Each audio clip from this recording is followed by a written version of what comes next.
As featured in Gran Turismo 7, Gran Turismo Sport, Gran Turismo 6, 5, 4, 3, and 2, and a little bit of 1. Welcome to Motorsport 101's Japan Special.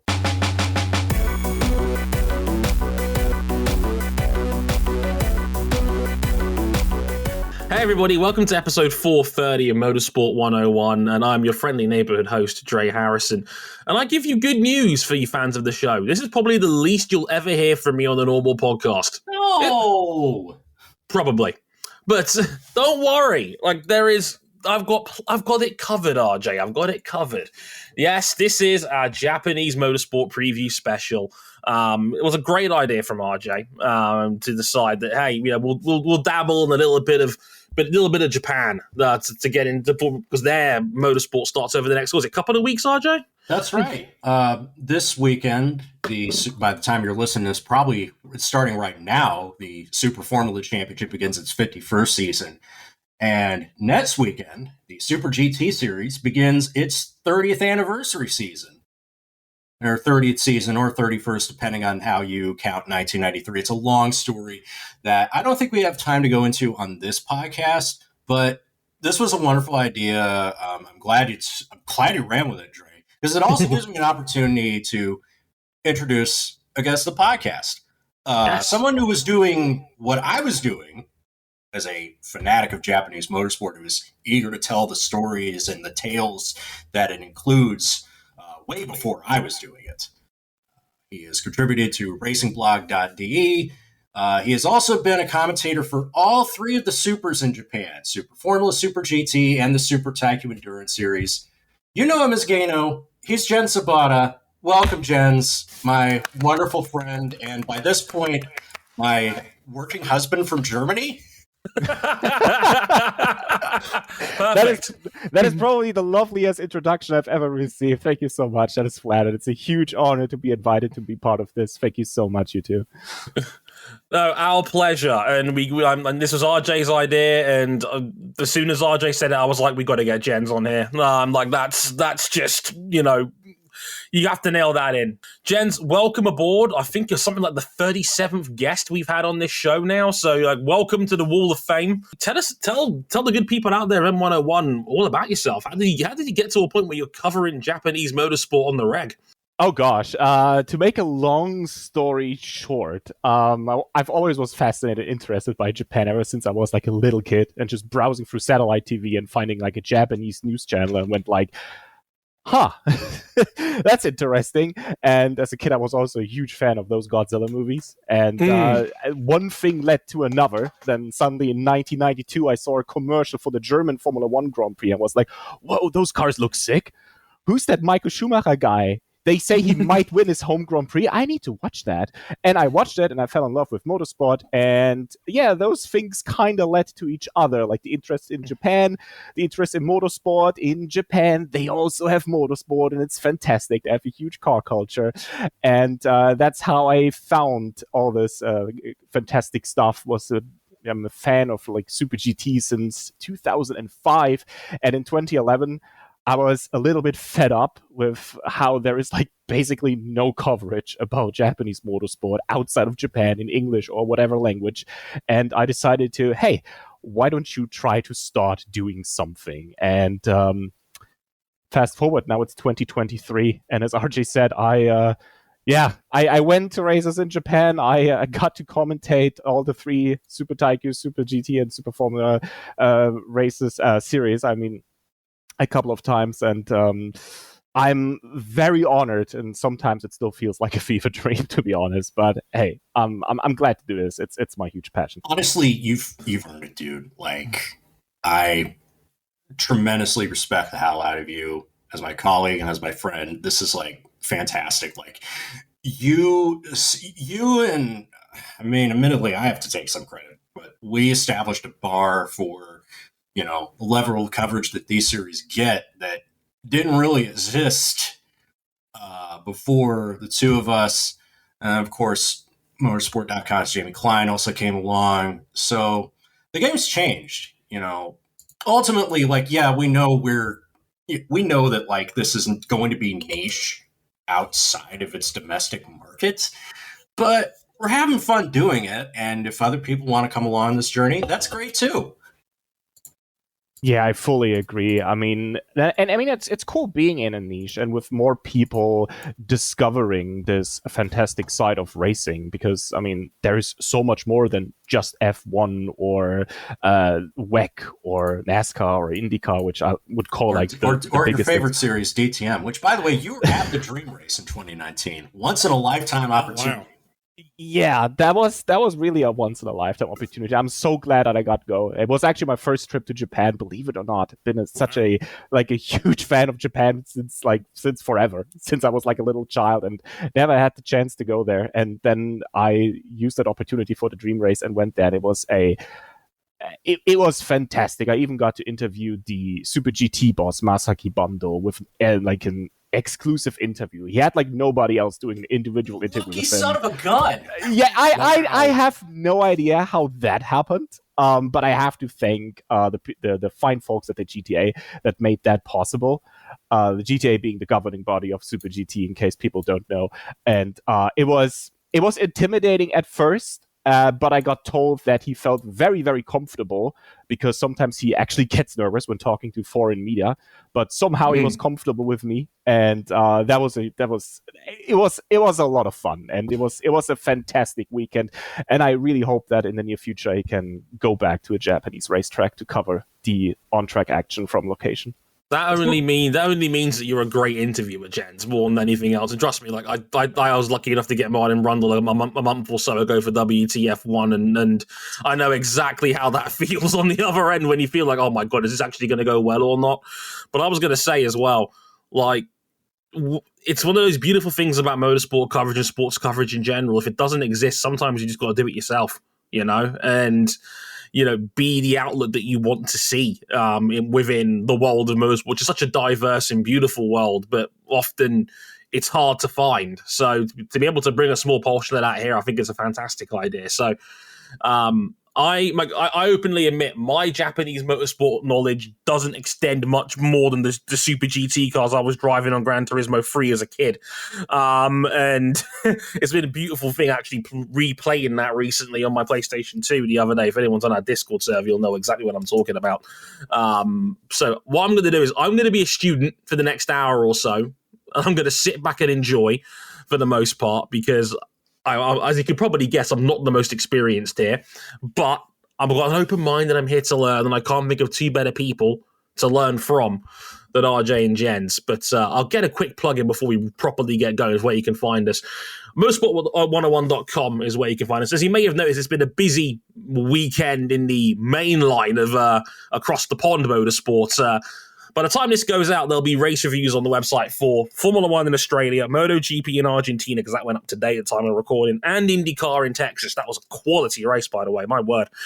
Do check that out if you haven't already. So all of that will be up there as well. Of course, you can back us there as well on Patreon if you really like us, patreon.com/motorsport101 for early access to all of our episodes, and potentially Supporters Club to our Discord server. You can listen to these episodes live as they're being recorded, including Jason, who also keeps a track of our stats, and he's got confirmation that Jens is the 30th person to be in the Motorsport 101 booth as either host or guest. So that's a cool stat there for you, if I do say so myself. Also, Jens, tell the people where they can find you on social media real quick. Oh, they can find me in the Twitterverse, as long as it exists, under @Geno. That's GEINOU. Easy enough. You have no excuse. Give him a Motorsport 101 bump from all of us here. So you can find Jens over at Gino, GEINOU on Twitter. You can find RJ at RJ O'Connell, and you can find me at Dre_WTF1. So you can find us all in there. The podcast itself is at Motorsport_101. And of course, we're on Instagram as well for regular updates on all our new content. Motorsport 101 Pod on Instagram. Right. Let's get cracking. Let's preview some Japanese motorsports, and we'll start off with Super Formula.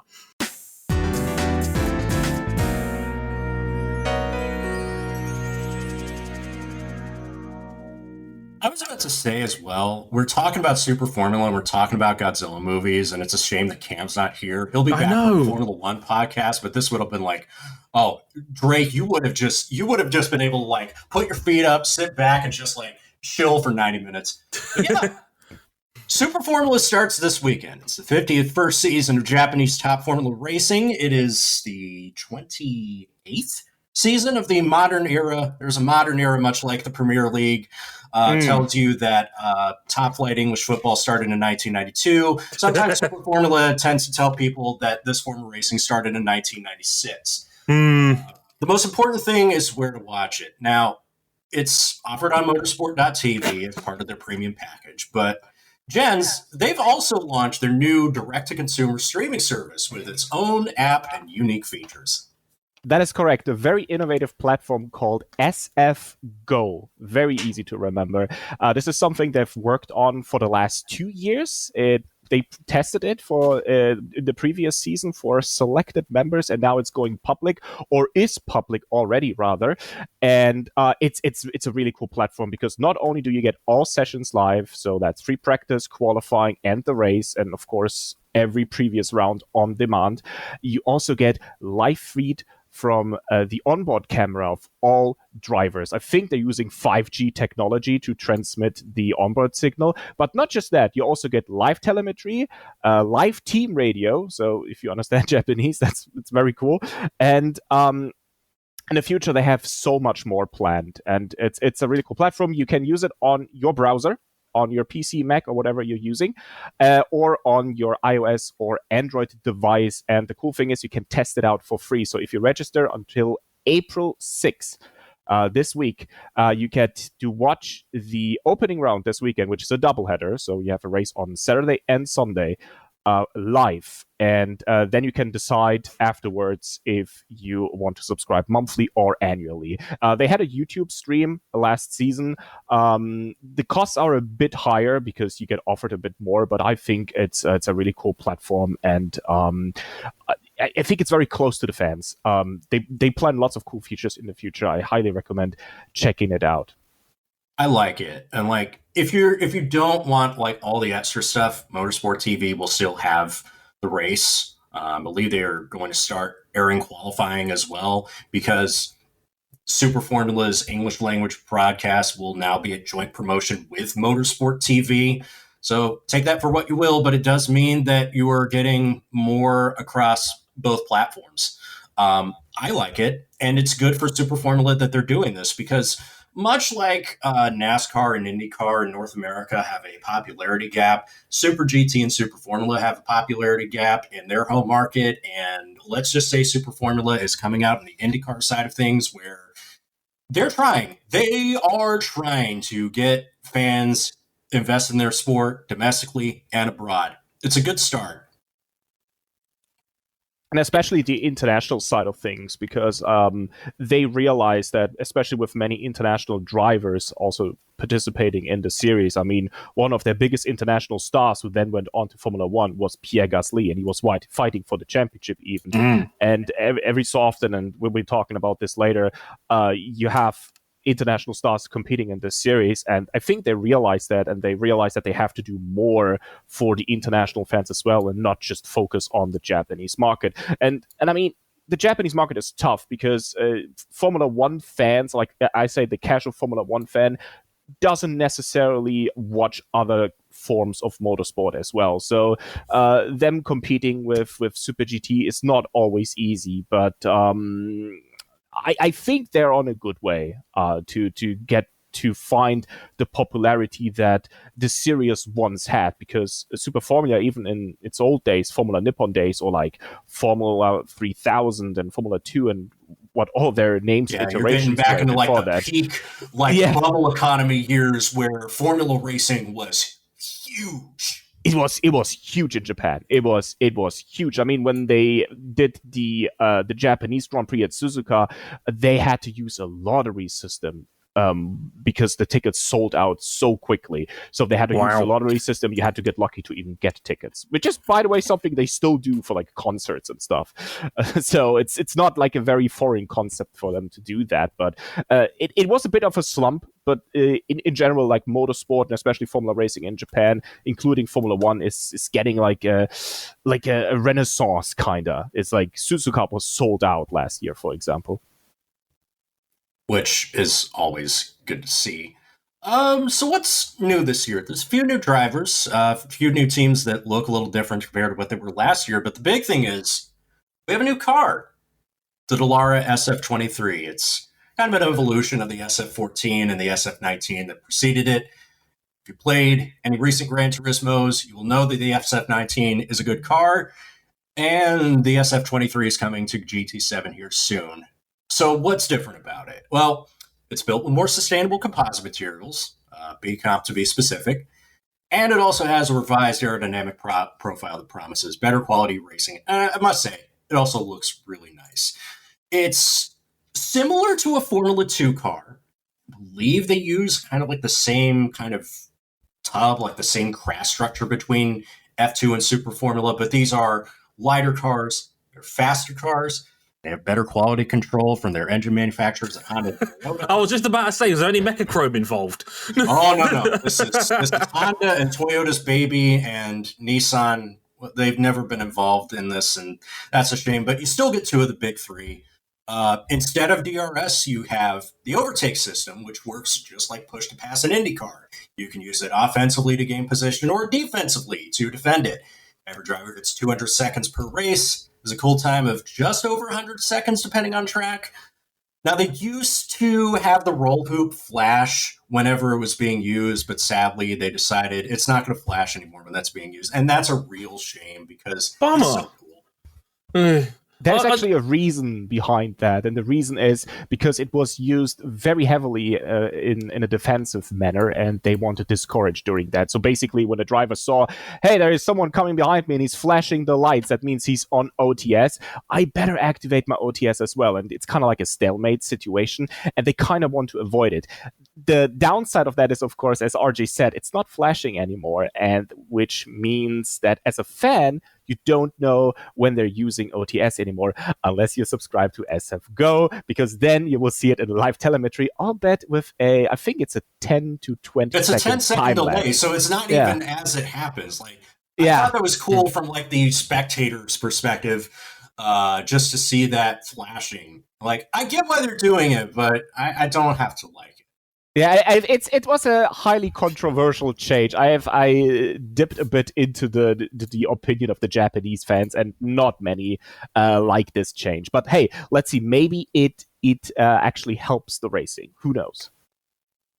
We have 9 races this season across 5 of the big 6 domestic circuits. We'll start, of course, with Fuji Speedway on the 8th and 9th of April. It's a doubleheader weekend, qualifying in the morning, race in the afternoon. We then go to Suzuka 2 weeks later on the 23rd of April.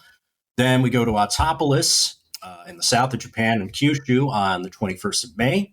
Sportsland Sugo the week after Le Mans on the 18th of June is the 5th round of the championship. We then go back to Fuji on July 16th. That is a single header round.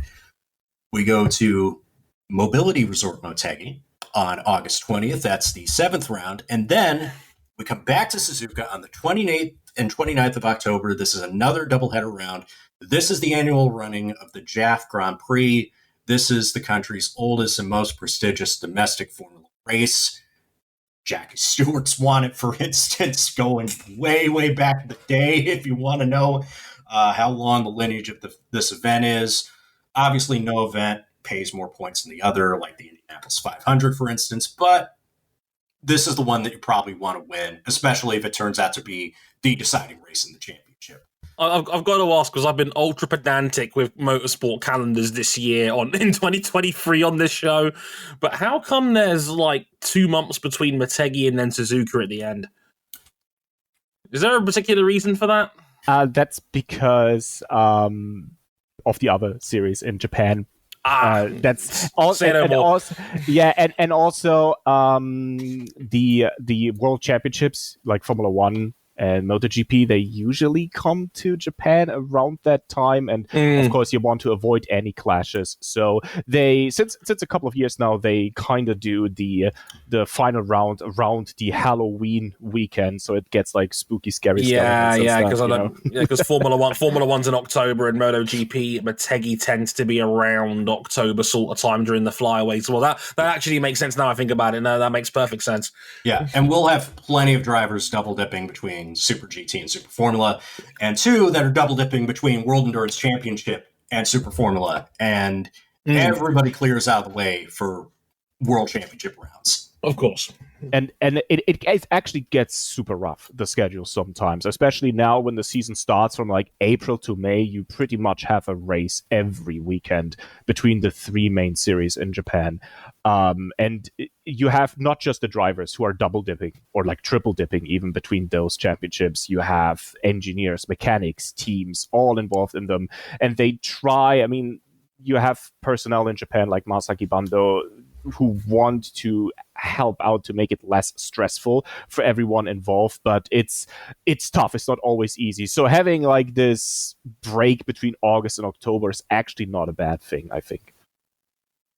If you're new to Super Formula, the races are about 180 kilometers long. In minutes, that's an hour and 10 minutes long for each race. Most of them get finished in less than that. So it's a good, quick watch, but still fulfilling, about the length of a little bit longer than a Formula 2 feature race. Qualifying is an IndyCar knockout-style format. With 22 cars, they split it into two groups of 11. The fastest 7 advance out of Q1, and depending on how many races there are on a weekend, either the fastest 14 out of those groups or the fastest 8 go on a fight for pole position. Championship points are paid to the top 10 finishers, just like in F1, but the point system's a little different. It's 20 points for a win instead of 25, 15 for second, 11 for third, 8, 6, 5, 4, 3, 2, and 1. And in this series, they also get bonus points to the top 3 qualifiers. Nothing for fastest lap points or like exciting points, which they try for a year. They actually gave out points for like not only fastest lap, but how many overtakes you did in a season. They tried wow. And they never did it again. Yeah, probably for the best on that one. Not sure about number of overtakes, although being a Sebastian Vettel fan who is a former overtake champion of an F1 season, maybe the price should just been Jelly Babies instead. I don't know. I'll take it over just like forced consent of the sprint format in some races. Or, in every round, like in some series. Jens, I think I look up and down this grid of 22 drivers. I see top quality up and down, and some drivers who, all right, maybe haven't proven themselves, but are seeking an opportunity. But I don't think there's any two more talked about drivers going into the season than the ones who drive for Team Mugen, because we're going to have the two most compelling stories all racing in the same garage on opposite sides. Yeah, we have Tomoki Nojiri, the reigning 2-time champion. He has won the championship the last 2 seasons, and he could go for number 3 this year. And since this new modern Super Formula era started in 1996, no driver has ever done this before. So that would be quite the achievement. And on his side, in the number 15 car, that's New Zealand's Liam Lawson, who's coming to Japan to prepare for a possible Formula 1 drive. And of course, he's coming with a Red Bull livery, which also leads to Tomoki Nojiri, even though he's not a Red Bull athlete, also driving in the Red Bull colors for the very first time. So both cars look very identical with like slight details to differentiate between the two. But you pretty much have the fastest and best driver in the field right now. Like seriously, Nojiri is just absolutely dominating the series. I think last year he almost Dre, look at these numbers I posted in the set list. Look at these Wikipedia pages. Good lord. So in the last 2 seasons, he's finished every race and never finished worse than 6th. It's like Jorge Lorenzo in 2010 in MotoGP when he went an entire season. He didn't finish a race lower than 4th. It's absolutely bonkers. That's what he did in 2022. That's outrageous consistency. Very impressive. Yeah, and I mean, consistency plays a huge role in this series, and he is Mr. Consistent, and not just in the race where he always got like a high points finish, especially in qualifying. And a majority of his points actually last season came from his qualifying results because he went on to get 4 consecutive pole positions in a row, and per pole position, you get 3 bonus points, and that's a lot. And that helped him out tremendously throughout the season. And he would have even like tied it up with Tsugio Matsuda, I think, for 5 consecutive pole positions in a season. The only thing that stopped him was the rain at Fuji that summer. But still, it's just absolutely tremendous what he's doing in the car. He's Mr. Consistent. He rarely does mistakes.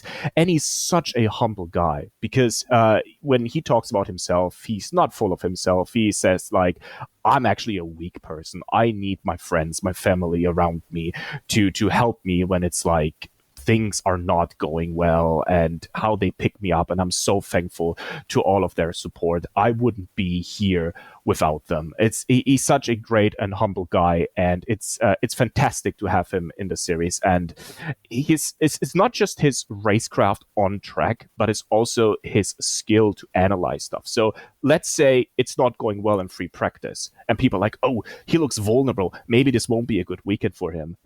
Guess what? He works on the car with his engineers, and they managed in the short time they have to tweak the setup, and suddenly he's there in qualifying, performing like he's like in another league. It's just poetry on track with him.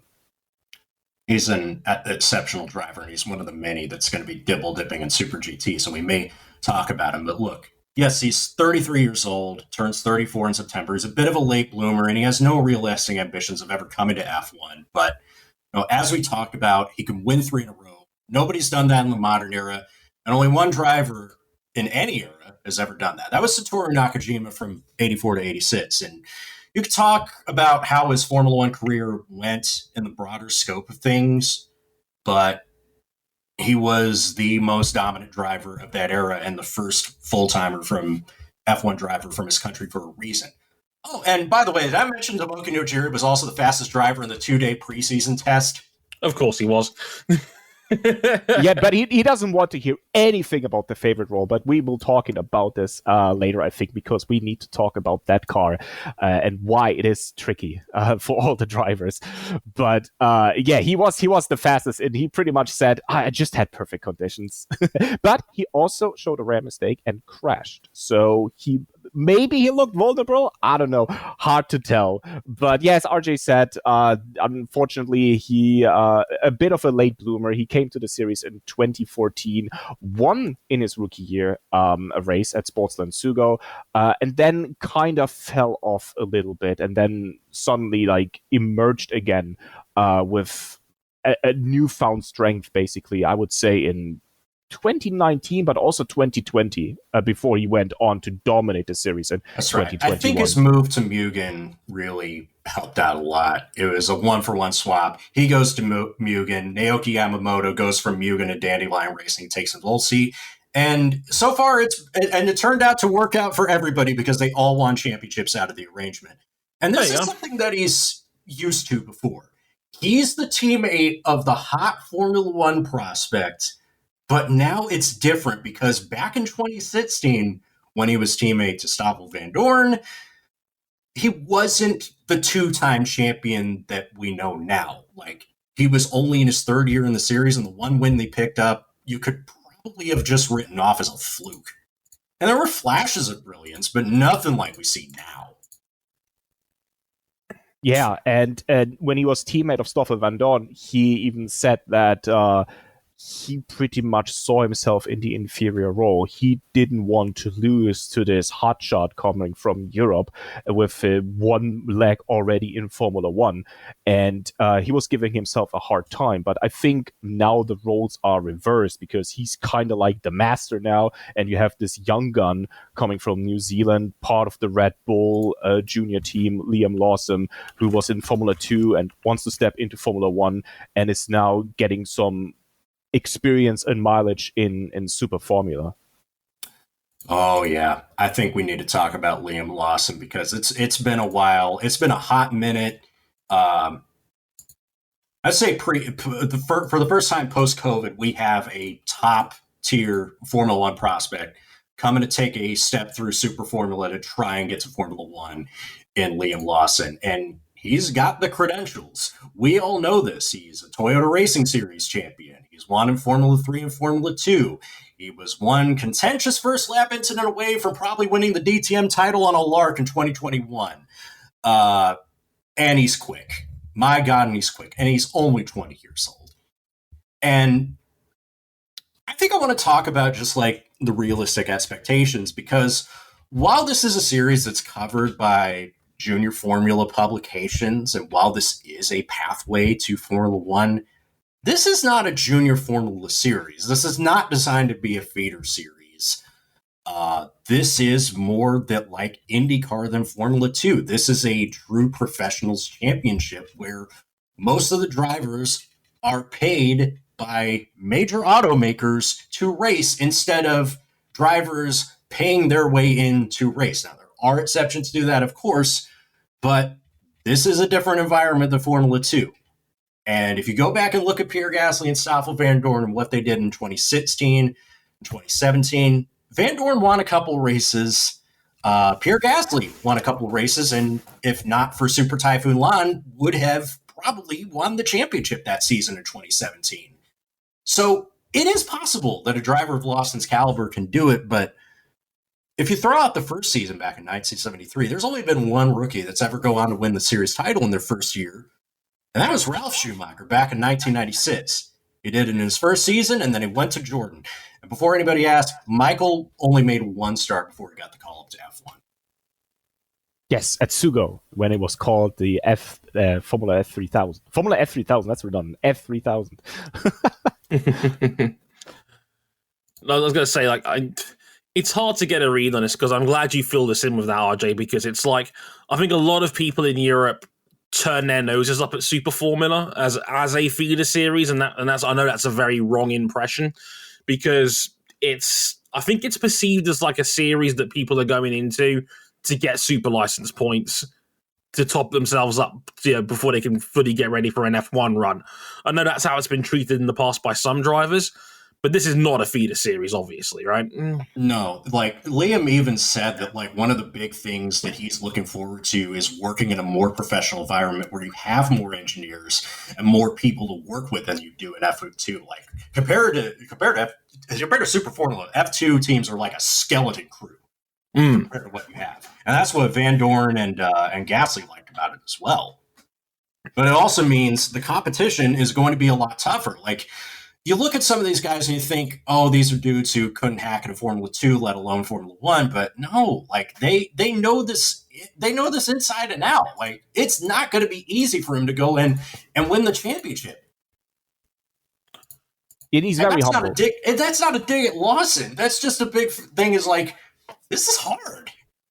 Yeah. And as you said, he said so. He's very humble. He says, I hope to win races, but it's going to be tough because not only do I have to adapt to the car, adapt to the environment, I also have to adapt to the tracks. And he only tested at Suzuka. He has Fuji, Motegi, Sugo. My God, Sugo, an old school track, super difficult. And Autopolis, another beautiful track. He has to learn them all. And he doesn't have much seat time because they only get one free practice before qualifying. If it's not a doubleheader weekend, then there is another practice session before the race. But that's not much. But he's working with some of the best engineers in Japan, And as RJ said, these aren't skeleton crews. You have some of the best engineers who are also working in Super GT, working on those cars. And I think this is what just it makes this series. It's a highly professional series, highly competitive series. I like it. Now, I think for this special, we're not going to go into a holistic team-by-team, driver-by-driver preview, but I will say there are 22 really outstanding drivers representing 12 teams. Yes, there are a couple single-car teams representing Honda and Toyota. It's a good, fairly even split of 11 Honda drivers, 11 Toyota drivers. But Jens, out of the field, what else stands out to you? Because the stories cannot just be the two Mugen drivers, right? No, but as you said, 22 drivers, I should mention that's the largest field since 2007. So that also shows that Super Formula is developing upwards again, which is great. And as you said, 11 Honda drivers, 11 Toyota drivers, perfectly balanced, as all things should be, to clean it up a little bit, I guess. But it's not just the two Mugen drivers. You have, for example, Kazuto Kotaka, who's the reigning Super Formula Lights champion, who's joining the series full-time now after dipping into it, replacing Sasha Fenestras, who couldn't race in a series due to the entry restrictions Japan still had because of the pandemic. Now he's full-time there. You have the runner-up, Kakunoshin Ota. He is at Team Dandelion Racing at the side of Tadasuke Makino, also a former Formula 2 driver. Of course, you have Formula 2 feature race winner. Yes, you are completely right. You have Kamui Kobayashi at KCMG, the only non-Japanese team, or non-Japanese origin team, we should say. Coach Kamui, who doesn't love him? He's racing for KCMG, still chasing. I actually know the one person who does not like Kamui Kobayashi, and it was because 10 years ago when he was at AF Corsa Ferrari, this colleague of mine, I will protect their identity so that remain anonymous, wanted to do a grid interview with them, and Kamui told them to fuck off. To be honest, you are asking for it when you're doing a grid interview before the race. The drivers have better things to do. Also, Kamui was in a weird place at that time because it was like he was thrown out of Sauber at that point. It was clear that he wanted to come back to Formula One, but he was also having fun with sports cars. And then, of course, the year after, whatever the hell that Caterham stint was. Oof. And by the way, can I mention that of all the things Kamui Kobayashi has done, multiple World Endurance Championships, multiple Daytona 24-hour wins, finally won Le Mans a couple years ago, F1 podium, winner in Super GT. You know he's never won a Super Formula? Yeah, it's nuts. He got close a couple of times, but things went south, like pit stop errors from his crew and whatnot, bad luck on the track.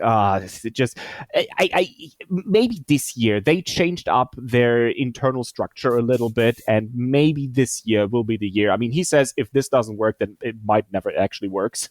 So he's hopeful that it works this year. And just to throw this little in, I actually got to talk to him quickly at the Dream Race in 2019.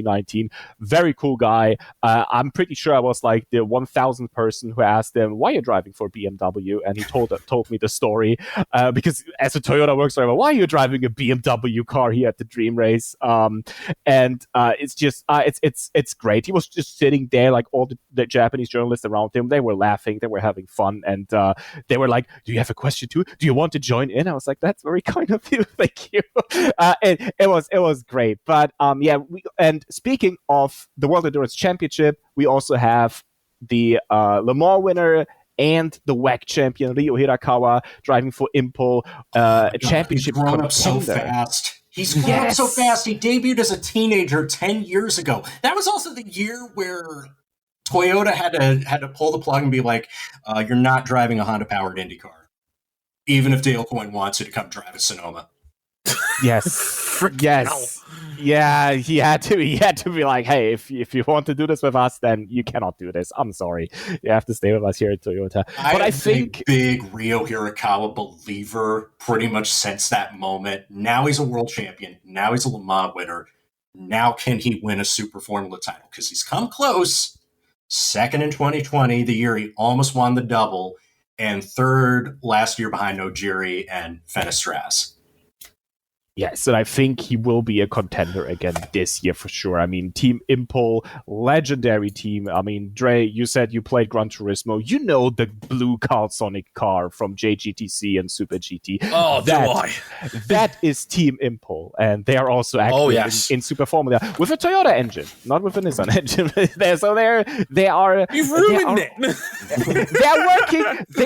They are having a relationship with both sides, so to speak. It's very potty then, I see. Cool, lovely.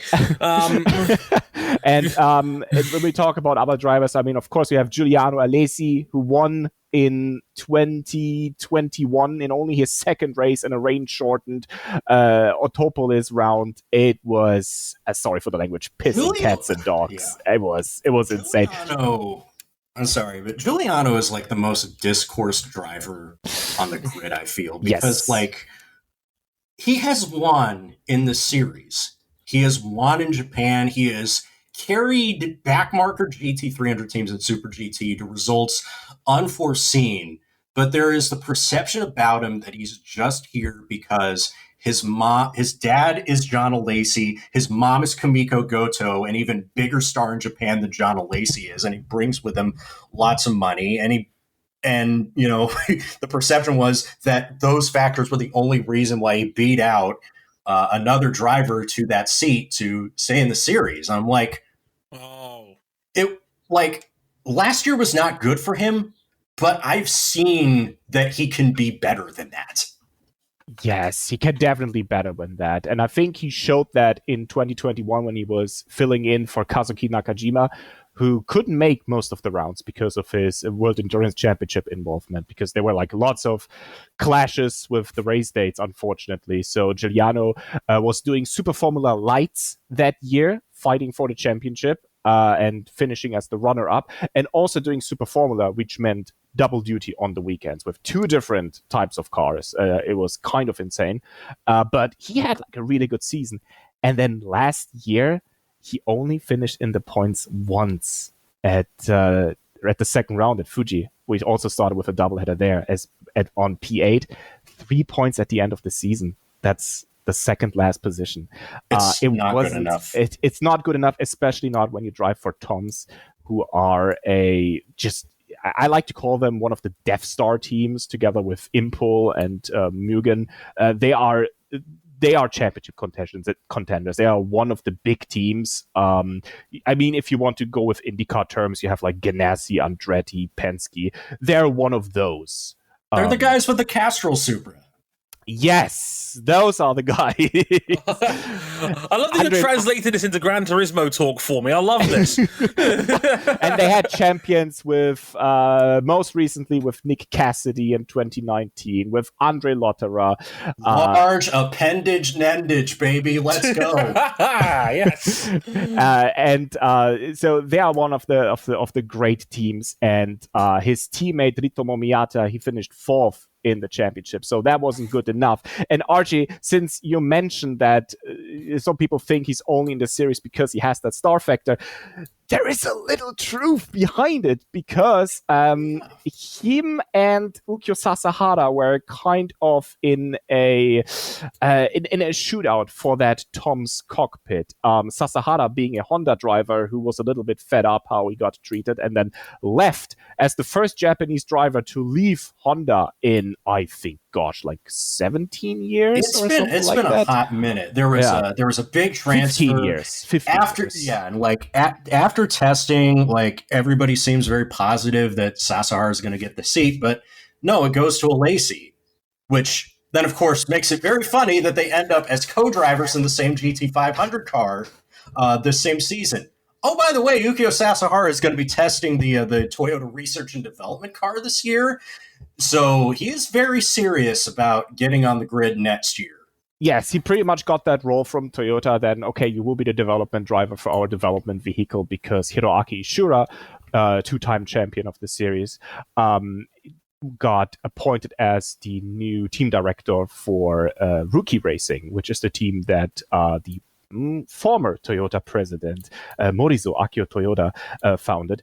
And yeah, it was pretty much a shootout, and Jun Yamada, the team director of Tom's, said Sasahara probably a bit faster, but Nobuhide Tachi, the owner of Tom's, said that they pretty much went with the saw factor and gave him another shot because he wanted to look at it on the grander scheme, or the grander picture, I should say, by saying it would be a bad luck for Japanese motorsport if such a star driver would get kicked out after just 2 seasons. So there was no open space for Sasahara.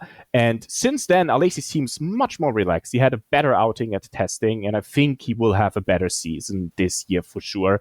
And Sasahara, he might get a full-time cockpit at Toyota next year. Who knows? He's a 2-time race winner. He won 2 races last season, and he still couldn't get a full-time cockpit at Honda, unfortunately. It's the strangest thing.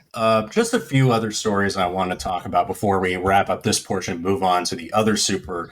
Naoki Yamamoto might be back. He, of course, a 3-time series champion, Jensen Button's best buddy.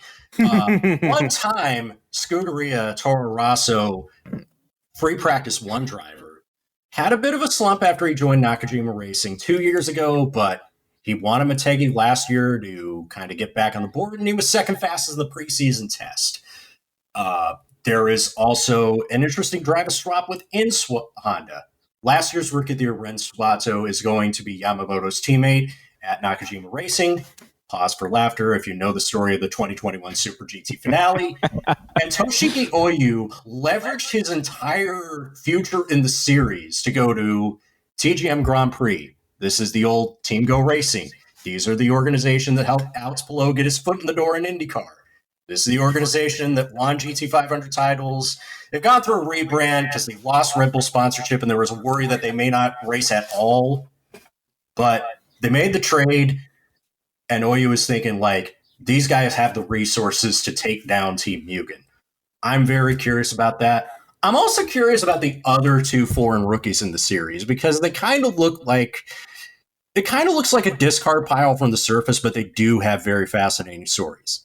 One of them is Raul Hyman, who has been pretty much the definition of a junior Formula journeyman. Whenever he races in a high-profile series, it's always with a team that does not have the resources to compete, and it shows in Hyman's results.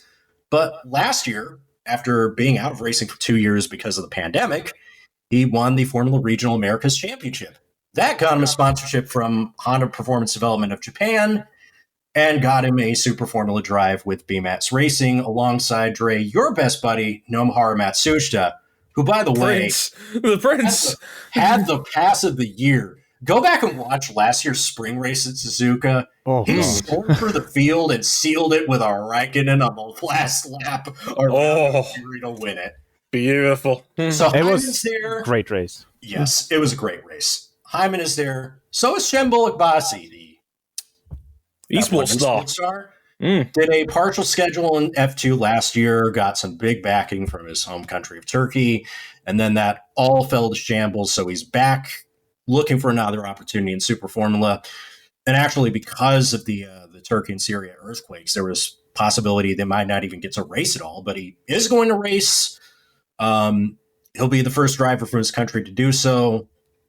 Set your expectations low, but they seem like they're both excited to get a different opportunity.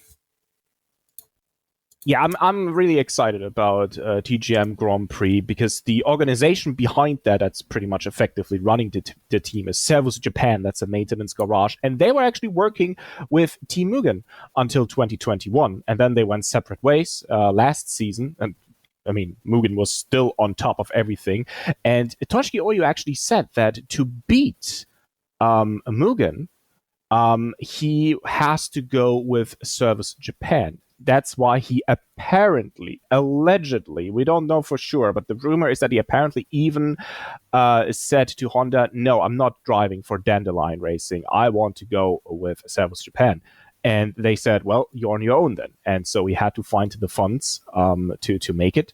And he does. or he did rather, and he's now pretty much a team leader of TGM Grand Prix. And Oyu is a very interesting character, both on and off the track. He really is. He's like some people have likened him to the Japanese Lando Norris, in a sense. Like he's a huge car now. He'll turn up at grassroots events with his Honda S2000 to just do track days. That's how much he loves this stuff. Yeah, he's wonderful. He's wonderful. And he kind of has a little bit of that rock star attitude even. Last year he had this very distinctive style with his hair and his clothes. At some point I was like, I'm not sure if I'm looking at Toshiki Oyo or Gakt. So if you know your Japanese music scene, then Gakt, very, very famous Japanese musician. By the way, on the same day his birthday as I do, although he's a bit older. And this year he has a completely different style again. So this time he could look like a Japanese boy band member. I don't know, but he's fast. He is, and he's. He won the 2020 JF Grand Prix, and his mentor as a rookie, and his mentor and buddy Takuma Sato was there, and they took pictures together. It was just It was poetry, basically, that it happened on that weekend. And ever since, Oyu pretty much showed how high his ambitions are, because he joined Nakajima Racing in the same year.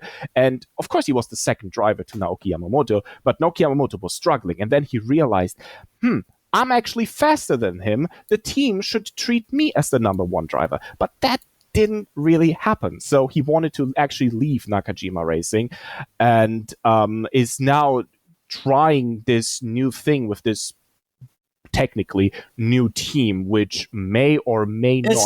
It's not really a new team. Yeah, technically it's a new name. It's a rebrand, yeah. Rebrand is... It's like saying that Toro Rosso and AlphaTauri are two distinctly different Formula One teams because they have a different name. Or like New Coke. You have to try it first. Of course. No, but yeah, as RJ said, it's a rebrand. Let's be real. This is still Service Japan. This is still Team Go behind all of this, just with two new drivers. And I'm very excited. And I can tell you how eager and how much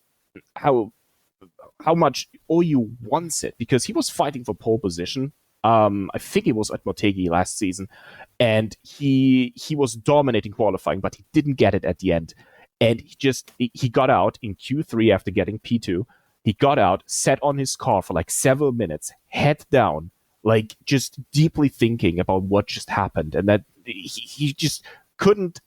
Maybe he couldn't stand it that he didn't get pole position, but that's the type of race car driver he is. He will always give you his 120%, and he's a very, very exciting, young, and fast prospect.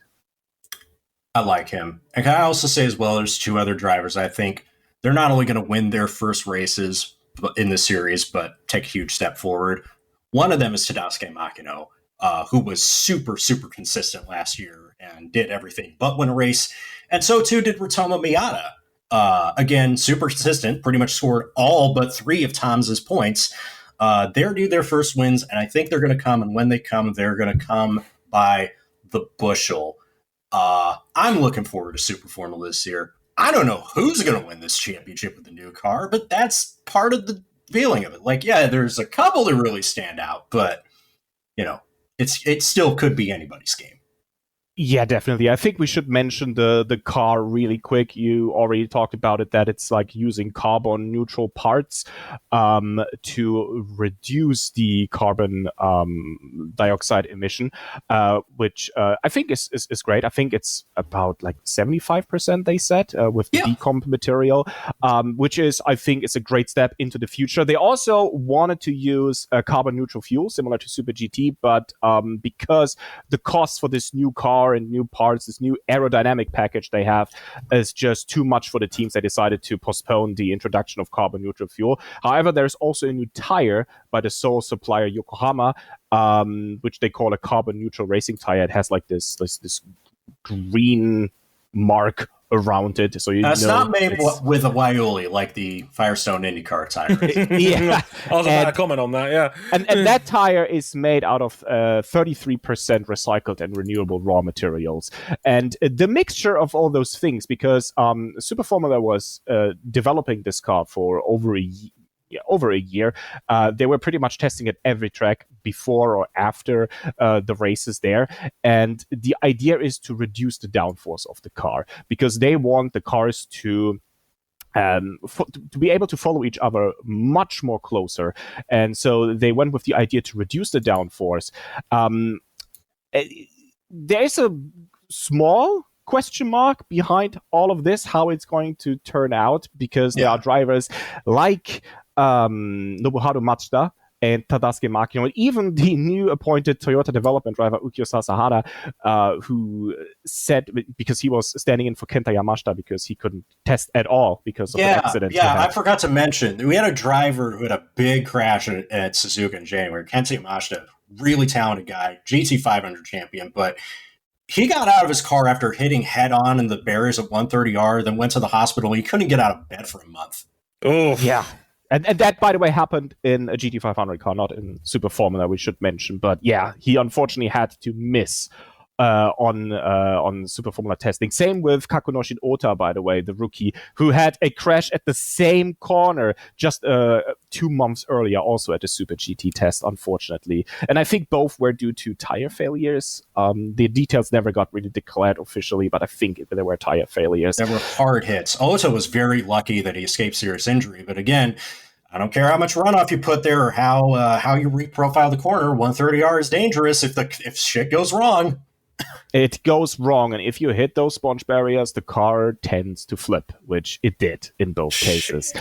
And yeah, unfortunately, they had to miss out on the only official preseason test, and there are no private tests with these cars. There might be an in-season test in June. That's the rumor, at least. So let's see if it happens. It might be at Fuji then. But yeah, they have to go in raw, basically. Free practice on Friday and learn the car. The thing is with the reduced downforce is that the car tends to oversteer a bit more. And even Tomoki Nojiri said that last season he never had to correct his car mid-corner, and he had to do it a couple of times during testing. So he's a bit nervous about the season and says, I'm not the favorite. I know I'm the two-time champion, but I'm not the favorite. I think it was a post on Instagram where he posted like a picture of him where he looked a bit worried and was like, this is my face next weekend at Fuji. Yeah, Matsuda said the slipstream works great. It works better than with the old car. So the tail is fantastic. So I think, especially at Fuji, we're going to see lots of fantastic duels in the slipstream. The drag is increased, however, and the lower downforce in the rear might not be as noticeable in fast corners, but in slow corners. Now, Fuji and Suzuka both don't have that many slow corners, so I think we have to wait until maybe Autopolis or Sugo to see how the car handles on these kind of tracks. So it would be too early to make like a first conclusion about the car after this and next weekend for sure. But that's like the big question mark, is how easy will it be for the drivers to fight when they're close together with the dirty air? I'm just thinking about the assessment that this car tends to snap oversteer. And I know Cam plays with the SF19 and GT7 a lot and drives with just the most oversteer heavy setups. I'm like thinking, buddy, what are you doing podcasting? You should be out there chasing a Formula Regional Americas title so you go drive these cars for real, bud. I mean, I know you're like 7 feet 6 inches tall, but like, very true, very true. He's a very hardcore Super Formula player. So catch him on GT7 online, and he totally won't gloat when he beats you. No. I also love. Well, what do you mean there are other cars in Gran Turismo 7 other than the SF19 and the GT500? Oh, no, it's a purely standalone Super Formula game. It's fine. We have the Toyota Alphard van. Oh, okay. Okay, now we have 3 different cars. we have a van. That thing is a thing of beauty. Didn't people already put the Castro livery on it? They have. They've also put the Renault Espace F1 livery on it. Oh, beautiful. What's funny is that the Gran Turismo 2 modding scene has gotten to where people are just dropping McLaren MP4 bodies on the Renault Spots F1 physics. Crazy times. Should we get into Super GT then, fellas? Yes, I'm so excited. There's not much new that's new this year, gents. There really isn't a whole lot. Like, it's the same GT500 cars. Nissan Z, Toyota GR Supra. Last year for the Honda NSX, though. Yes, the last year, because next year it will be replaced by, drumroll, the Civic Type R. That's so funny. It's just like, it is. These are silhouette cars, much like a NASCAR Cup Series car, but it's still funny that like Honda's flagship rear-wheel drive silhouette sports car is based on a front-wheel drive hot hatch. And 4 doors. For the very first time in GT500, we're getting 4 doors. The car they presented it at the Tokyo Auto Saloon in January this year, I think it looks fantastic. Some people were like, wait, what? A Civic? A Type R replacing the NSX? And I just applaud it because I like that. I like that choice. It's so out of the left field. It's beautiful. I know some people would have liked the Integra, but it's just like the Civic Type R is the fastest car they make now that they stopped making NSXs. It's a shame that car didn't really sell, but, you know, that's a fun car. I like it. I'm looking forward to that in 2024. But in 2023, there is something that's a little bit different. And we have a new racing fuel supplied by a company called ETS Racing Fuels. It's the Renewables R100 carbon neutral fuel. The general consensus is that horsepower is down a bit and it smells weird and it hurts everybody's eyes, but it is part of the series push to achieve sustainability, achieve carbon neutrality, but without abandoning combustion engines in the senses that they provide. That's like a big thing that Super GT is pushing and Super Formula is pushing. Is like, yes, we want to be more responsible, absolutely, but also like the sound of combustion engines is also cool, and we want to try and keep that as possible. Yeah, and they have this plan. The GTA had like they introduced a roadmap until 2030. They want to reduce the carbon dioxide emission by 50% with a carbon neutral fuel, with new tires, with less tires they're using. I mean, they're reducing the available sets this year, for example, by 1. They want to make the engines last longer, the tires last longer. They are there and they want to do their part, as you mentioned, but without losing kind of a thing that makes motorsport, I guess. I mean, Masaki Bando once said we still want to activate all senses that humans have when watching a race car.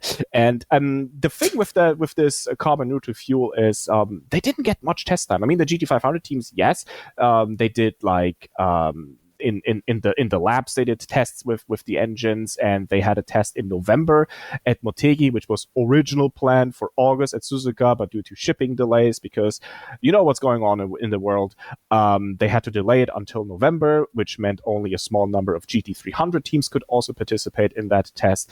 And then they tested it again now at the official preseason tests at Okayama and Fuji this month, which also led to the situation that, yes, GT 500 will race with the new carbon neutral fuel starting next weekend at Okayama. However, the introduction for the GT300 class will be postponed until the 3rd round in June at Suzuka, because there has been some issues for certain teams and they just need more time to prepare and adapt to this whole thing.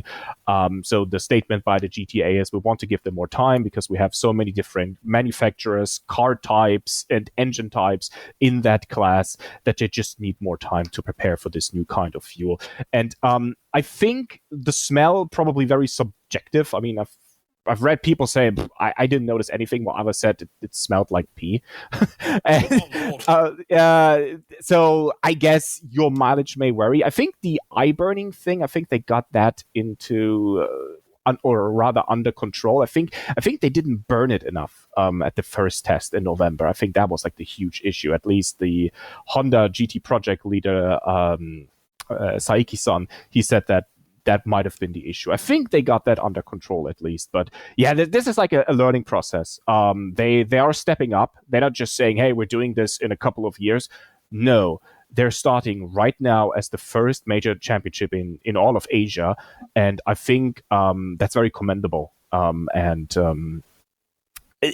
I mentioned, it's a learning process. And I think things will go smoother the more they're starting to use it. Oh, yeah. Because, like, this is the other thing too. If you nail like getting this new fuel to combust, if you're one of the big three manufacturers early on out of the gate, you're set. Now, this is a series where every manufacturer will have an engine spec and that they get one free upgrade during the middle of the year. So they really got to nail that if they don't get it right out of the box. Yes, that is true. Just one engine change. And even, I mean, the engines are even frozen, the development, so they can only change like very minor things. So if you have like a bad engine, then good riddance.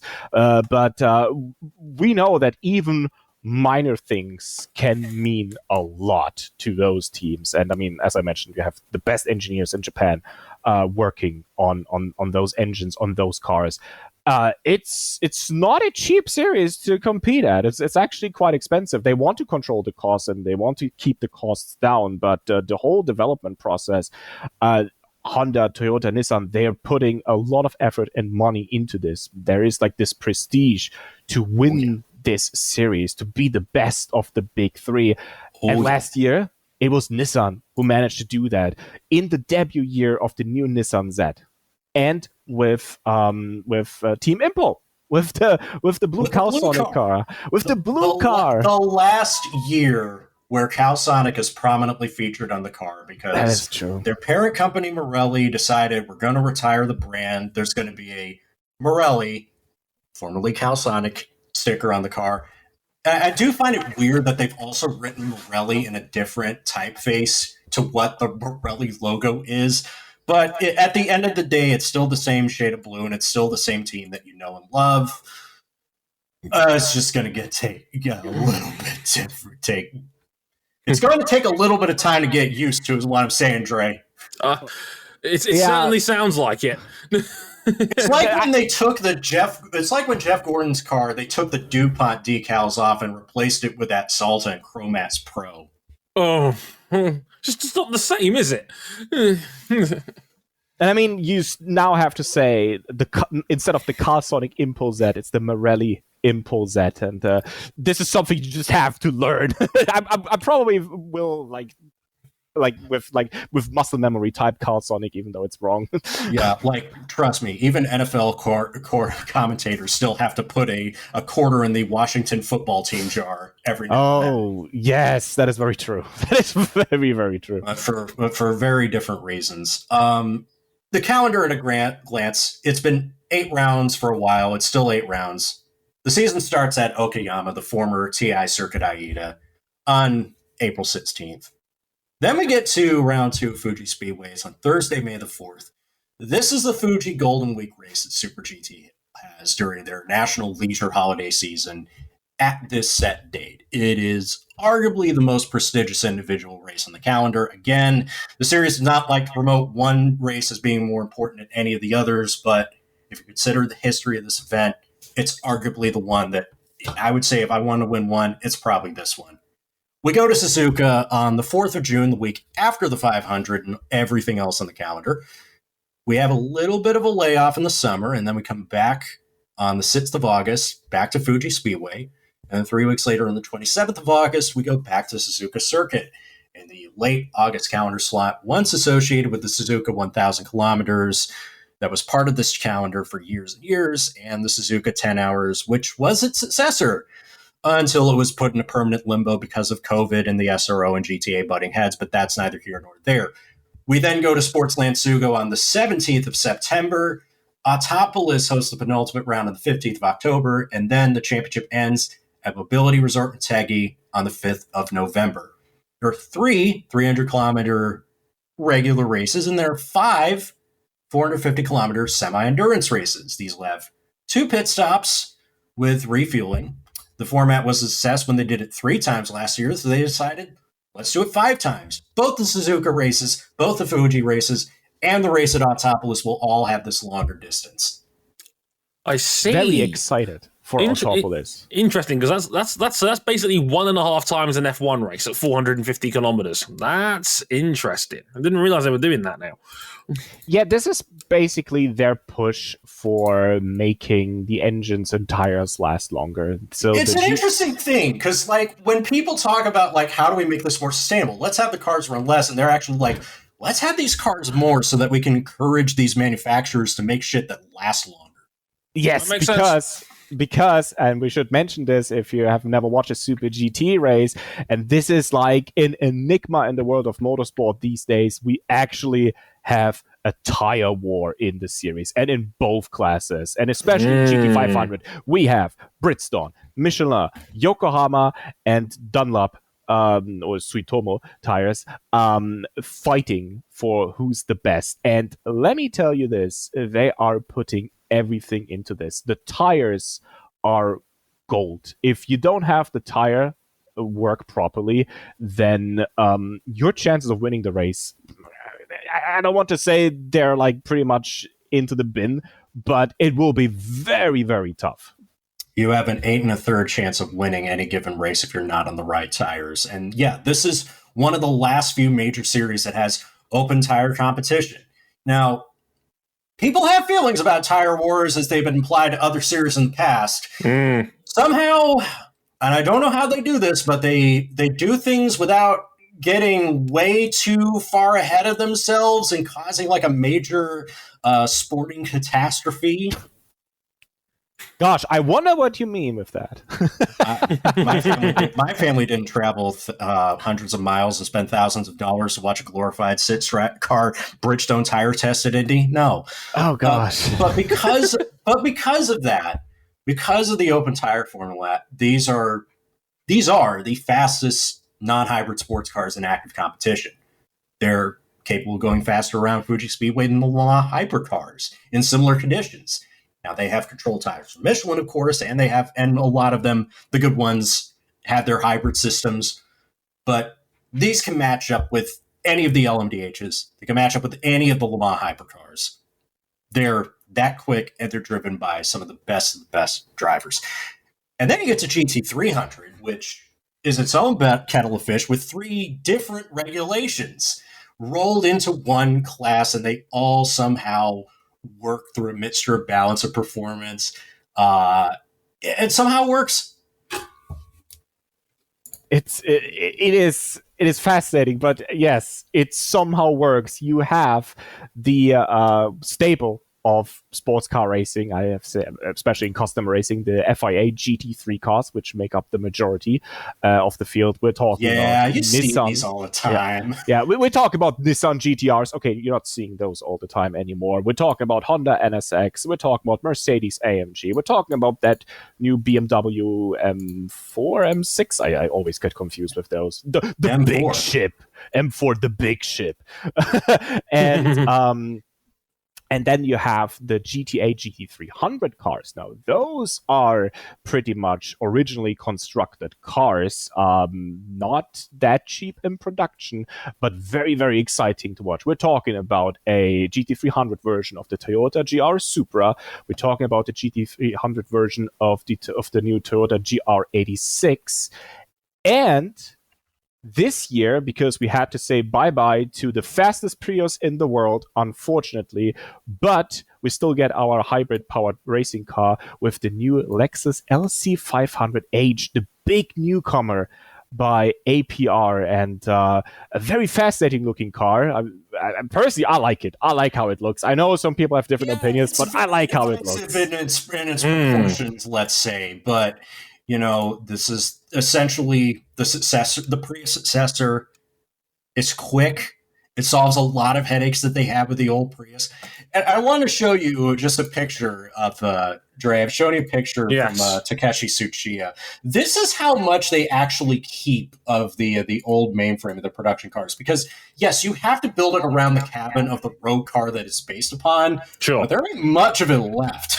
No, that thing has been stripped bare. It's like its whole arse is on display.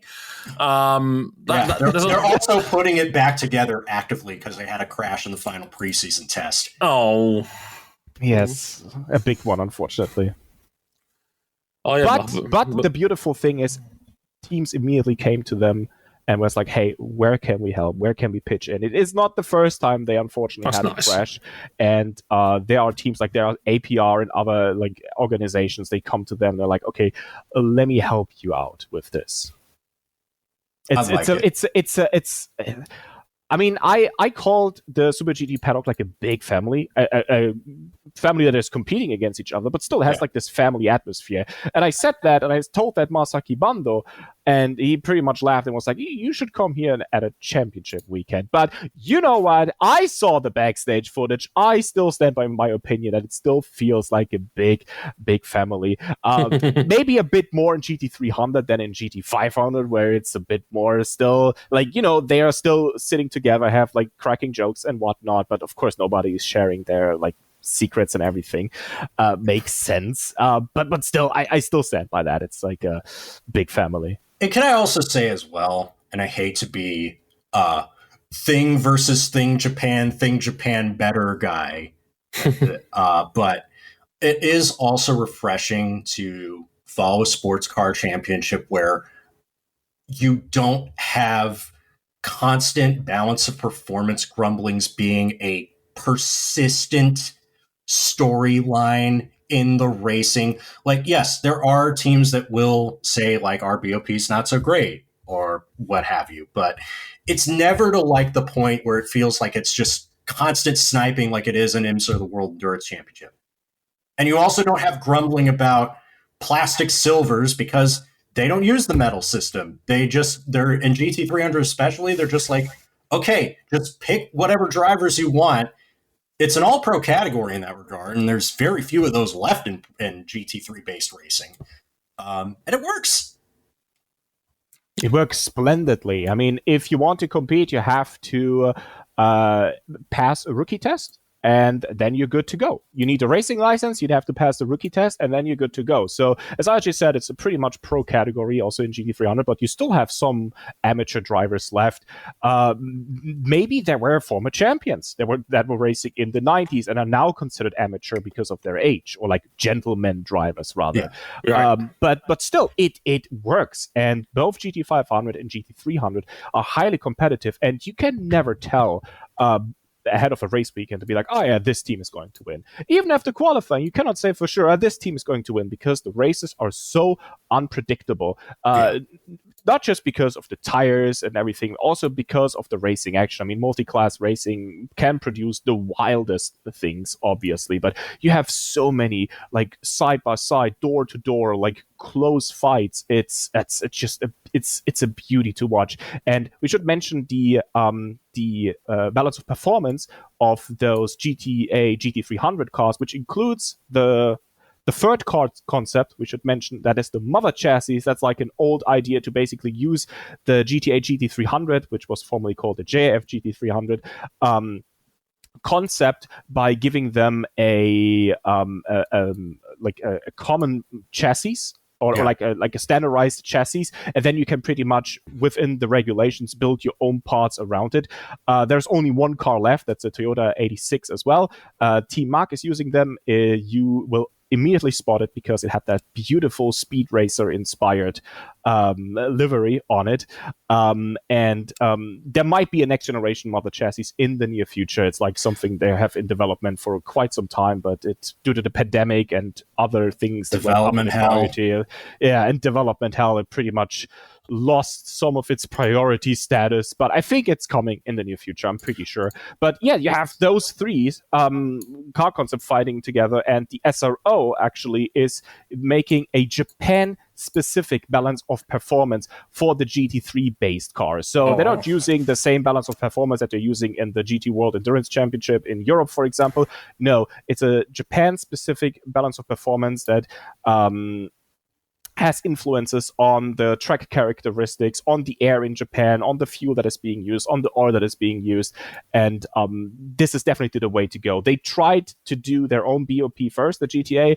Didn't quite work out so well, so they worked together with the SRO. The SRO used their BOP that they're using in other categories and then realized, okay, we need to do something exclusive for Japan. And I think ever since, we have a very, very interesting battle between those car concepts. You have like these a bit heavier but more powerful GT3 cars and the more like light-weighted but more nimble GTA GT300 cars, and it's a very interesting balance between those two. And I think when we talk about GT300 cars, we of course cannot forget the beautiful, beautiful Subaru BRZ, which won the championship, by the way, in 2021. Another car you can play in Gran Turismo 7 is that BRZ. Yes, and I recommend it. It's such a beautiful car, in my opinion. And while I'm on the subject as well, just like if you're new to Super GT, yes, they have success ballast. They pay out weight in kilograms and sometimes fuel flow limitations based on your results. I know people will say that this is tawdry sports entertainment bullshit, but every team and driver understands the terms of engagement, and I still find it less artificial than some other series' attempts to interject sports entertainment into their own respective championships. More Gosh, on that I later. wonder what you mean with that. Subtle as a sledgehammer, O'Connell, as ever. But yeah, the success weight in the GT500 class is basically your championship points multiplied by 2, and in GT300 it's even multiplied by 3, and the maximum is 100 kilograms. And to make things a bit more complicated, in GT500 only, if you reach a certain weight or success weight threshold, then you get a fuel flow meter into the car, so there's like your engine produces a bit less power. There's like a whole like graph of this, but it's basically just like a combination of like weight, and then above a certain weight, they're just like, okay, we'll give you a little less weight, but then we're going to start taking away some of your fuel burn, and less fuel burn means less horsepower. And that's always very interesting. Yeah, and depending on the track, this might hurt you a bit more. So I see. while you do want to get the most points possible, depending on what's coming next, you might actually don't want to have a very harsh success weight depending on the track. So, for example, when you come to Sugo, you definitely don't want to struggle with your fuel burn, for example. And you see, and you notice this throughout the season, how the power balance between the teams shifts, and it doesn't necessarily mean that the team that was struggling in the first 3 races cannot fight for the championship by the end of the season, because it's a bit like a comeback mechanic. They can actually get enough points to be in the position to fight for the championship come the final round, thanks to that success weight system. And the GTA is very upfront with this. They are saying, yes, we don't want one team, and it happened in the past. Greetings to Team Go with their McLaren that they were using in 1996. They don't want one team to dominate the series and win every race, because they think that's boring for everyone to watch. So they introduced this success weight system a bit later. And I think it works. And as RJ said, you know the rules. You pretty much, when you sign the contract to drive in a series, you know what's going on. And I think it helps to produce a great racing action. And when the final round comes, you have multiple teams to fight for the championship, and usually it's the team that was the most consistent to actually also win the title. So it's not like a team that was just because of the success weight getting like a few good results at the end of the season suddenly winning the championship. No, that's not happening. You still have to be consistent. I like it. But yeah, Team Impul's Blue Nissan Z won their first title in 27 years, since 1995, the last time they won the big one. Bertrand Baguette, who many of us probably know as the other guy that almost won the Indianapolis 500 in 2011, went out there and finally won the big one after sacrificing lots and lots of time away from his family because, of course, he's a Belgian driver. He actually had to get special dispensation to come to Japan during the first wave of the pandemic in 2020. And he comes away with this championship in his first year with Nissan. And Kazuki Hiramine, 10 years ago, he was burned out of racing. He got dropped by Honda. He was working as a line cook. He was working as a postman. And all of a sudden, he's a Nissan factory driver and a GT 500 champion. He's one of the best stories in racing. That's incredible. But can they do it again? Can Nissan do it again with the new Nissan Z? I want to know. It will be tough. I come to think of it, I think in the last 10 or 15 years at least, we didn't have a GT500 team win the championship twice in a row. I'm actually thinking, did this ever happen before? Matsuda and Quinarelli, 2014. Yes. How could I forget? How could I forget? Yes. The combination of the driver who's won more races than any other and the driver that's won more championships than any other. And also now both in their mid-40s. So, every year, because big retirement tours are not a thing for a lot of Japanese drivers, this season could always be their last. You never know. Yeah. Suddenly they announce over the winter, by the way, that's it. I'm out. And they maybe get a retirement, or as they call it in Japan, graduation ceremony.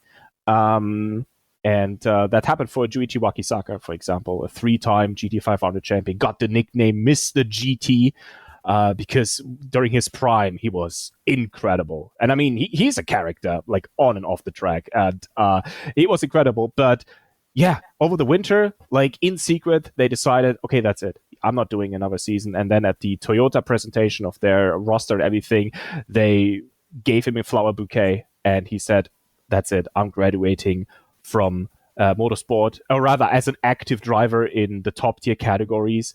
And I will be actually a team director now. Imagine if Sebastian Vettel just did that, just finished it out his last season in Aston Martin, and when they do the car launch, Vettel is just oh, by the way, I'm not racing anymore. Here's Fernando Alonso to take my place. Yeah, that you could never think about that happening. I mean, Vettel even went the extra mile and created an Instagram account, which is the most un-Vettel thing you can think of. Yeah, I want to say the last driver from Japan that had a big retirement tour was, of course, the legendary Kunimitsu Takahashi, who lost around this time last year. Retired in 1999 at a big year-long retirement tour, but that's not normal. When somebody of that high profile steps away, it's usually just okay, and I'm done driving. Enjoy next season. Yeah. That is wild. That is wild. Also, my idea of torture would be Sebastian Vettel announcing Fernando Alonso taking his seat and then Aston Martin being good. Thanks for the war crimes there, RJ. Look, we got to have a little bit of banter, even with a guest around. Of course. I'm enjoying it. I love me some banter.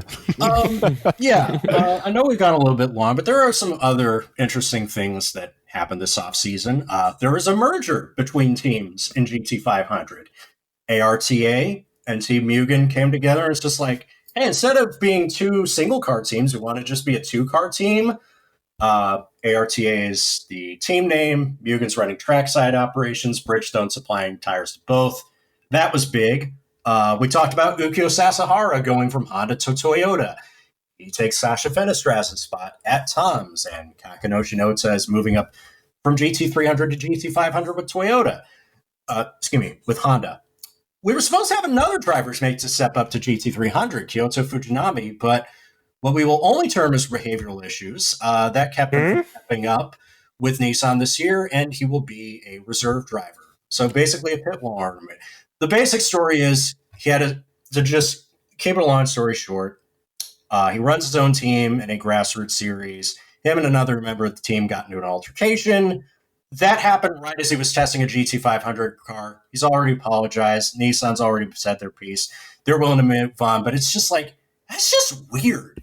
That is very weird. It's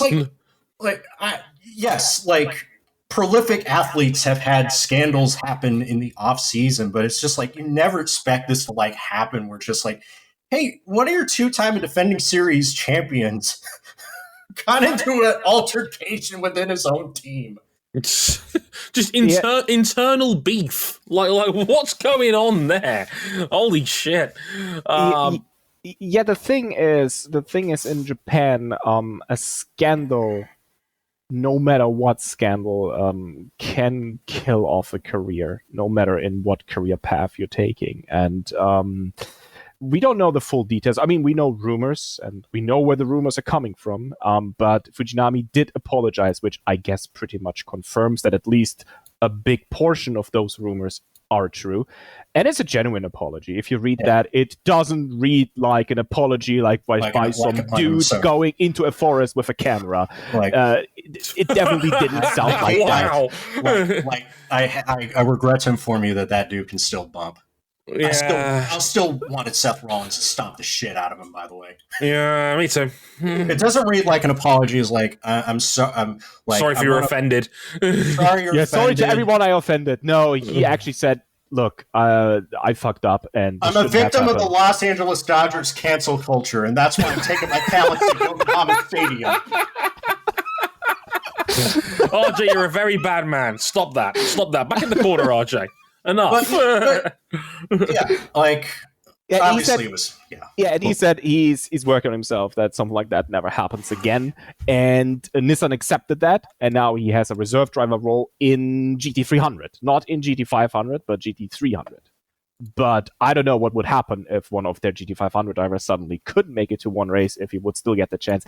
I don't know. They specifically mentioned 300. I don't know. But the driver who profited from that, pretty much Koei Hirate, who would have gotten that reserve driver role, he will stay with Kondo Racing, which is, by the way, if you know your Japanese pop culture, yes, that is the team by team owner Masahiko Kondo, or Machi Kondo, as he's also called. Now independent, not with Johnny's anymore, that mega agency. Still a pop singer, former race car driver, former competitor at the 24 Hours at Le Mans, and he has his own team, and he's active in GT500 and GT300. Won the GT300 championship 2 times in the last 3 years. 2 times in the last 3 years. So they've still got JP Oliveira on board, and the benefactor, now that Fujinami is graduated out of that seat, Tepe Natori, who you might remember had a cup of coffee in Formula 3 that was not representative of his true talents. Like, he had a terrible time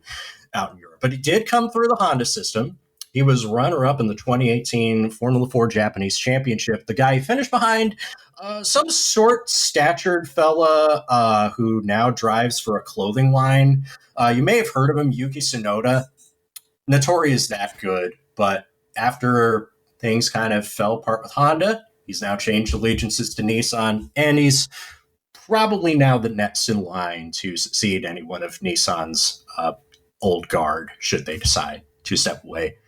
And GT300 is a good grid. You know, if you got Bruno Spengler, a DTM champion, and Roberto Merri, who's done his time in F1, choosing to hang their hat in that series, that's a pretty solid endorsement. Oh, yeah. It is. You have some very high-profile drivers. And Bruno Spengler, he's joining the BMW team of Team Studie, the Yokohama-based team by Yasuaki Suzuki, or Bob Suzuki. That's his nickname. A huge BMW fanatic. That's Studie, or Study, as some people call it, is a BMW tuner. And he wants to do motorsport. He loves everything BMW. He wants to do motorsport. And they're running the M4. And now they have a BMW works driver with them again, with Seiji Ara being the other driver. And Masataka Yanagida, the former GT500 and GT300 champion, won it twice in both categories. Also associated with Nissan, he also joined the team as the third driver. So very, very excited for that trio. two drivers usually in one race, but for the endurance rounds or semi-endurance rounds, there will be a third driver that the teams in GT300 usually use. And you don't have to use them. No, you don't have by to. the way, there's no like minimum drive time. It's like a maximum 2/3 of the race. But if you register 3 drivers, you can just decide like after practice, like, okay, we just need to roll our 2 best. Which happened in the past. When the team suddenly saw, you know what? We're doing pretty good at a race. We might actually win. Sorry, we know you want to gain the experience, but we will stay with our 2 stable drivers. You still get to celebrate. You'll still get to celebrate. Yes, you still get up to the podium and be like, yeah, I won. But hey, okay, we're joking about this, but even as a third driver, you do contribute to the team. I mean, in practice, you're collecting valuable data, you have your input, you do the testing and everything. So it's not like you're not doing anything for the team just because you didn't participate in the race. Which I like that. There's also some other interesting characters. Like we got esports winners in the field. Igor Fraga, who might be the first, well, retroactively the first Gran Turismo character to actually race for real in Super GT, as well as Yusuke Tomobayashi, who had success in Gran Turismo World Series events that predate when it was a world championship, but they're both in the series. Fraga's a rookie coming back to real world racing for the first time since his F3 one and done season, and Tomobayashi is in his second season. We also have Miki Koyama, W Series alum and Formula Regional Japanese champion. Oh, yes. The very first woman to win a mixed FIA single-seater junior series, the championship, we should mention. Yes. Koyama will be the first woman to race in the series in 11 years, and she'll be a third driver with the new Anestiwada Racing with Arnage as one of Fraga's teammates. Yes, she will join the team of Fraga and Yuga Furutani for the endurance rounds. Very, very excited. First woman, as you mentioned, since Cindy Alemann from Switzerland to finally race in the series. I'm so glad that we finally have a woman in the series. It's about time. And I hope that she can be a trailblazer to open the grid for more female races in the series. There are a couple, or rather a lot, who are competing in the junior categories. There is a all-female series with the Kojo Cup, which, by the way, she won twice in a row. So there's definitely like young girls, young women who would have the talent to step up, and I hope she can be a trailblazer for them. Absolutely, without doubt, especially after watching GT World Challenge America, where Ashton Harrison, with ice in her veins, stealing a class win on the final lap at Sonoma. It makes me hopeful that there will be more on the way, but you know, that overtoke was beautiful, by the way. I saw saw that. Get too much in it. Sorry to get too off topic, but I had to put that in there. And you know, I love Super GT. Gen Z loves Super GT as well. I don't even want to go through the process of trying to predict a champion out of this series.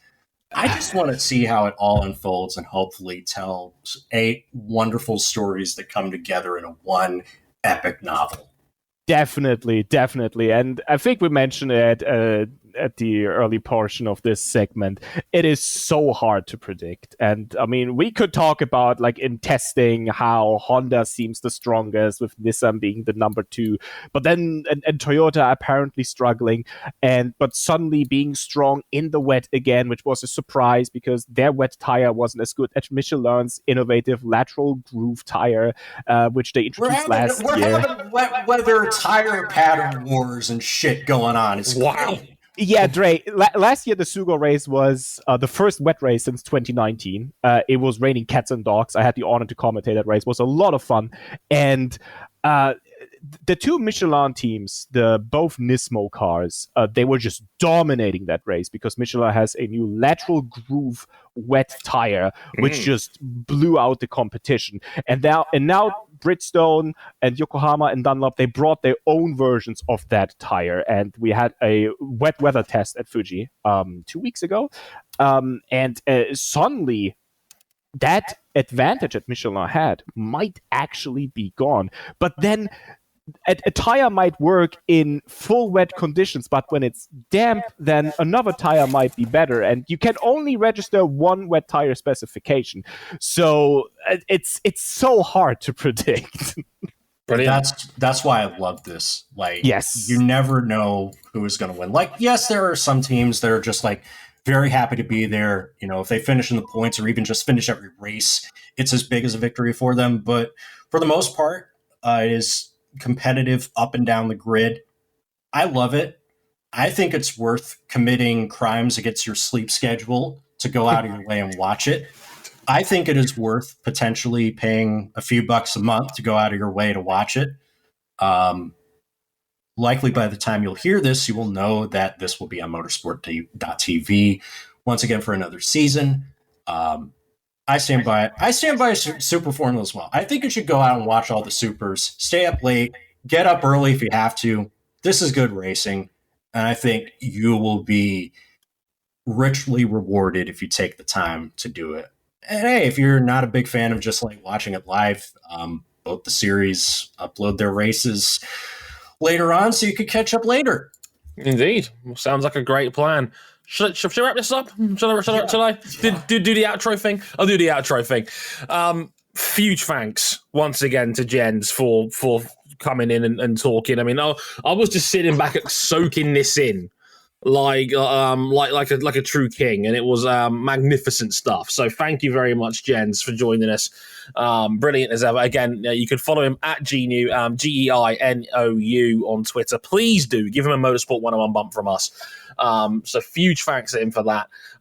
Thanks to RJ O'Connor. Remember, this was his idea, so send RJ some love as well, because this wouldn't happen without him. He's been a fantastic ambassador for Japanese motorsport for years now, and I'm delighted that we can represent that on this platform. I don't know without Jens, though. No, so we work together. Like, we've been confused for one another, like legit.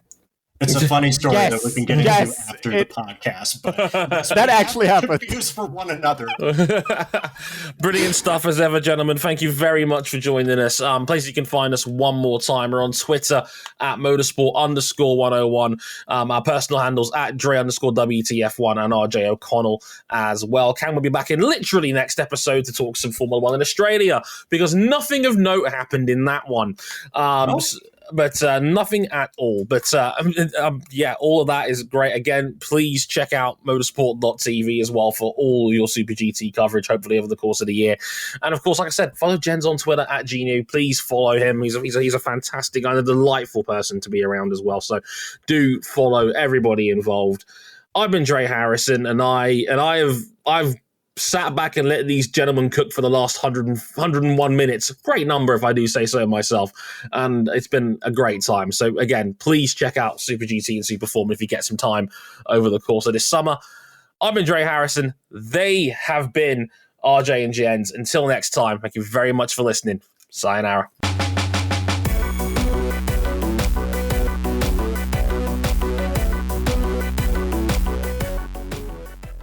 Oh yeah, sleepy nasai, y'all.